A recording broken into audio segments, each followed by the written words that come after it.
Hi, everyone. My name's Dan Bena, and I was PepsiCo's corporate water steward for decades.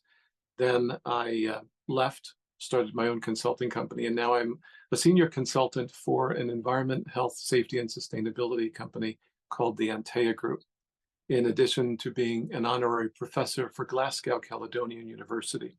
I say all of that to show that I've had exposure across a wide variety of stakeholders over the tenure of my career. And that tenure has included water stewardship in many aspects for decades. I started as a biochemist in the laboratory, and that is, I guess, in some ways my first love, and it is one of my passions. And one of the things I've noticed in past years, and something that I believe, unfortunately, will continue over the next decade or so, is the way the public health community and society at large both defines, expects, and understands what safe drinking water is. Yes, we have the World Health Organization that does, I think, a tremendous job with health-based drinking water guidelines. There are a lot of caveats to those guidelines if they are to be successfully integrated into national law. And it's very much within the onus of the individual countries to make sure that happens. And unfortunately, that's not happening as robustly as I or many practitioners would like to see. However, what I'd like to talk about in terms of a need is moving the definition of water safety very squarely from one that is primarily focused on microbial safety to one that is much more encompassing, to include chemical physical safety, radiologic safety, and others. It's understandable for the past century or so that the focus would have been microbial safety of water supplies, and in particular, E. coli, total coliform, and indicators of pathogenic pollution. And it's understandable because usually the health risk from a microbial incident would impact people within hours or days, causing illness or, God forbid, death. And that's not usually true of many of the chemical physical parameters that are found in water as contaminants.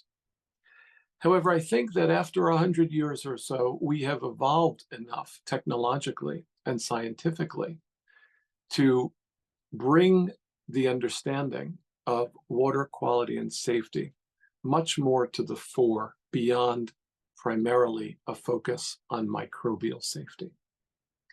Now, I know that's not easy. I know that in many cases, the capability in countries to test something beyond rudimentary microbial quality just does not exist, and that's a problem in and of itself. However, if I am to look optimistically over the next 10 years, I would see this as a tremendous opportunity for the explosion in artificial intelligence and how artificial intelligence harvests and uses, quote unquote, big data. There's so much data that is being collected across the world.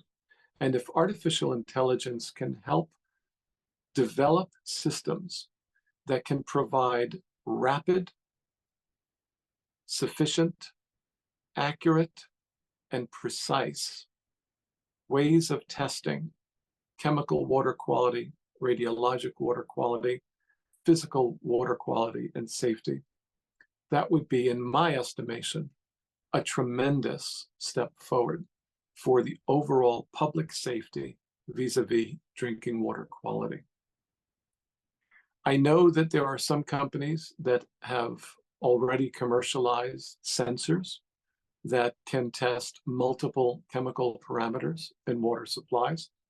They're certainly not perfect. They're not, all the way there, as they say, but it's a step in the right direction. We need to have these commercialized. We need to have them tested by academic partners. We need to have them accepted by government partners and written into robust regulations for drinking water quality.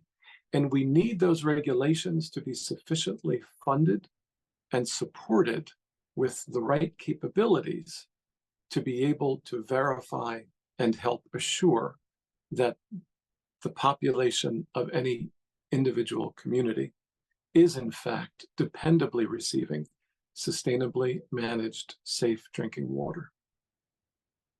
Thank you.